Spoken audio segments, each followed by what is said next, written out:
బుచ్చిబాబు గారు, మీరు చూడ్డానికి ఇంత సైలెంట్గా ఉంటారు, కానీ సెట్స్లో ఇంత మంచి యాక్టర్స్ని, ఇంత పెద్ద యాక్టర్స్ని పెట్టుకొని ఎలా డీల్ చేయగలుగుతున్నారు?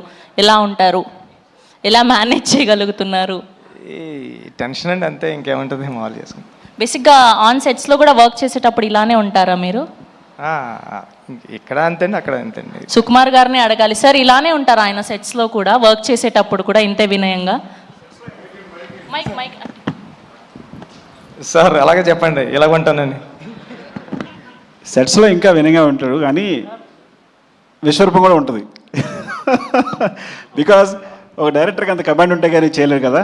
So there are two sides. So డైరెక్టర్గా ఉన్నప్పుడు విశ్వరూపం ఉంటుంది, మళ్ళీ షార్ట్ అయిపోతే ఇలాగే ఉంటాడు.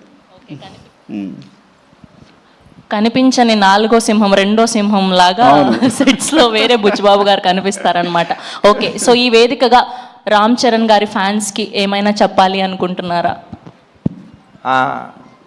చరణ్ సార్ని దీంట్లో పెద్ద క్యారెక్టర్లో చరణ్ సార్ని మర్చిపోవడం అంత ఈజీ కదండి. చాలా అంటే చాలా మీరు ఇష్టపడిపోతారు పెద్ద క్యారెక్టర్ని. థ్యాంక్ యూ అండి, thank you so much. Okay, మాటలంటే మాట్లాడలేరు, కానీ ఒక రెండు స్టెప్పులు అయితే వేయచ్చు కదా. అది ఈ జన్మలో కదండి, వచ్చే జన్మలో కూడా కుదరదు. కాదండి, ఈ మధ్య డైరెక్టర్లు భారీగా స్టెప్పులు వేసేసి సినిమాని ప్రమోట్ చేస్తున్నారు, మనం కూడా ఎందుకు ట్రై చేయకూడదు చెప్పండి. ఈ స్టెప్పులు వేస్తానండి. Thank you. అయ్యయ్యో, థ్యాంక్ యూ అండి, thank you so much. So 4th జూన్న మనం పెద్ది వరల్డ్ని చూడబోతున్నాం. సో వరల్డ్ వైడ్గా పెద్ది పెహల్వాన్ని జూన్ 4వ తారీఖు నుంచి చూడబోతున్నాం థియేటర్స్లో. Today RPR was R Vamshisekhar, event by Shreyas media, Bharat #1 movie events and promotional company. See you all on theaters from 4th June. Thank you so much.